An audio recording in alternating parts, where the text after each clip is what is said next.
From the very beginning of this production, I knew that I needed to go all out on the effects. I knew that I was better than some of the previous things I'd been doing, especially from Guns and Sabers. And I wanted all the effects to look very professional. And I knew it was going to be a long haul and that it was going to not be the easiest thing in the world. I expected it to take, maybe 2 or 3 months to do. It ended up taking a whole 6 months to get the quality that I wanted. Especially the lightsabers were probably the most difficult part of the whole deal. 2 of my friends and I would usually get together, would just spend 4 hours rotoscoping, which is how you put the lightsaber on. You have to go frame by frame to do it. And from the very beginning I knew it was going to take a long time, but I didn't realize it was going to take this long. We have lives, so we weren't able to spend as much time or get it done as quickly as we wanted it to. And so we had to spread this out over a long period of time and meet together a couple times. The standard examiner kept sending me emails asking me when it was going to get done. Big apology to them. And several times I had to keep telling them, we're still rotoscoping it. And finally I was able to get it done. Once the rotoscoping was done, I knew that I could set a date to really kind of premiere this deal. The Harry Potter spells on this film, I originally thought they were going to be super easy to do. Turns out I was very, very wrong. For the longest time I just searched around YouTube for tutorials and ways to do this, and holy cow, I can't believe how hard it was to find out how to do it. One of the biggest troubles I ran into was the fact that I don't own Action Essentials or any of those cool assets, and several people, that's what they would use to do these spells. So I ended up having to make it on my own. Luckily I found a couple tutorials that were helpful.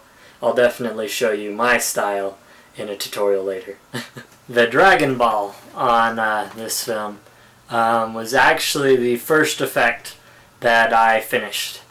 This one was actually one of the quickest and easiest effects. I had Bryce hold a green ball in his hand that actually had little markers on it, so that we could tell, so that I could track it when I had him bring it up, and so I could also chroma key it out. And it actually turned out really, really good. The only thing is I wish we had had a heavier ball, because it kind of jiggled around a lot in his hands. So, the sounds. Next to lightsabers, they were probably the most difficult aspect of this film. I'm a big believer in honesty and following copyright laws. I wasn't always good at following the copyright laws, as you'll see, and maybe if you were to look on the Just Because channel, there's a couple of them that don't exactly follow it.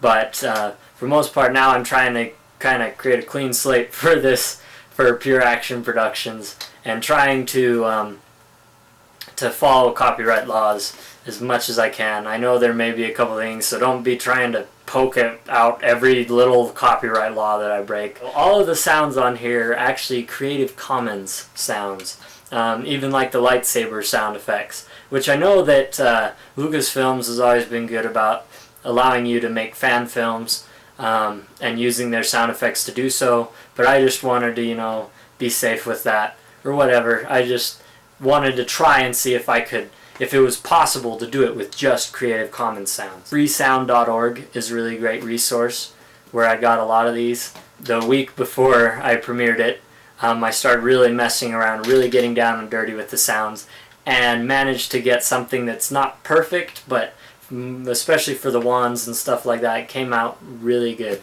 I ended up having like 18 audio tracks in Premiere on there to get all those sound effects. So, speaking of sounds,